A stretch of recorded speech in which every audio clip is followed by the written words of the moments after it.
प्यारे बच्चों, आज का टॉपिक है श्रीमद् भागवत गीता।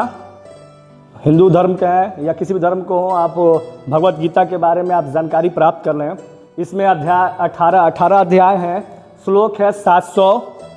भगवान श्री कृष्ण ने ये श्रीमद् भागवत गीता कब कहा था? जब कुरुक्षेत्र के युद्ध में अर्जुन ने अपने कौरव पांडव युद्ध चल रहा था, तो कौरवों के खिलाफ उन्होंने जब युद्ध करने से मना कर दिया, इनकार कर दिया कि हम कौरवों से या अपने भाइयों से युद्ध क्यों करें, अपने ही लोगों की जान जा रही है, इसलिए ये नर्वस होकर युद्ध शस्त्र त्याग कर दिए, नहीं हथियार उठा रहे थे युद्ध करने के लिए। तो भगवान श्री कृष्ण ने उनको श्रीमद् भगवत गीता का पाठ पढ़ाया ताकि वो युद्ध में फिर से खड़े हों, ताकि उन्हीं से युद्ध करा के कौरवों का नाश कराना था, कौरवों का विनाश कराना था।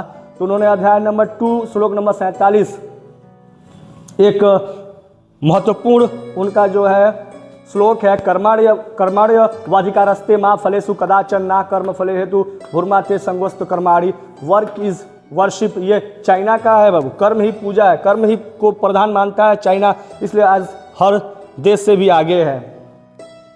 ये इनके जो ये श्लोक है, इस पे श्री कृष्ण भगवान का श्लोक का अर्थ है कि मनुष्य का जो अधिकार है, श्री कृष्ण भगवान ने साफ साफ शब्दों में कहा है अर्जुन से कि मनुष्य का जो अधिकार है वो उसके केवल कर्म पर है, फल पर उसका कोई अधिकार नहीं है। उसका काम है कर्तव्य करना, कर्म करना। जो भी ड्यूटीज आपको दे दी गई है, आपको उस कर्म को करना है बिना फल की अपेक्षा किए हुए कि आपको फल में क्या मिलेगा। जैसे आप पेड़ लगाते हैं, उसमें आपको पानी देना है, फल होगा कि नहीं होगा ये विधि के हाथ में है।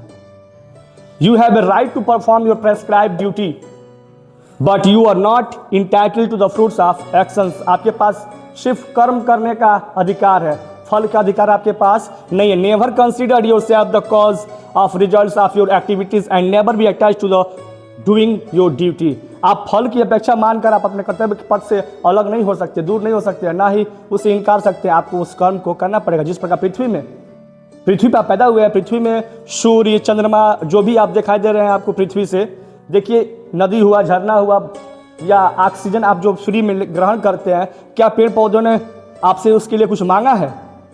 वो अपने कर्म को कर रहे हैं ना। उसी प्रकार आपको भी बिना फल की अपेक्षा किए आपको कर्म करते रहना चाहिए। मेरे दोस्त ने एक सवाल भी पूछा था कि जब सब कुछ विधि के विधान के हाथ में है, जब सब कुछ फल हमको बिन कर्म किए मिल ही सकता है, तो हमको कर्म करने की क्या जरूरत है? मैं उनको बता दूं, जन्म हमें कोई और देता है, नाम हमें दूसरे देते हैं, ज्ञान हमें कोई और देता है, बिजनेस जॉब जो भी हम करते हैं वो किसी और की कंट्रोल में है।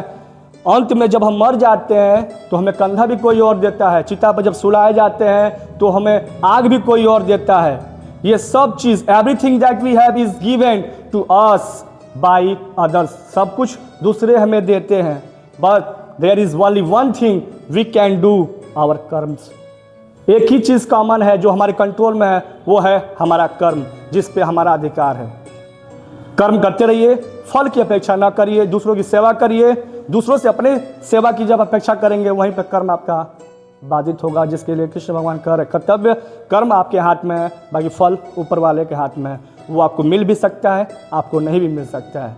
जय हिंद, जय भारत।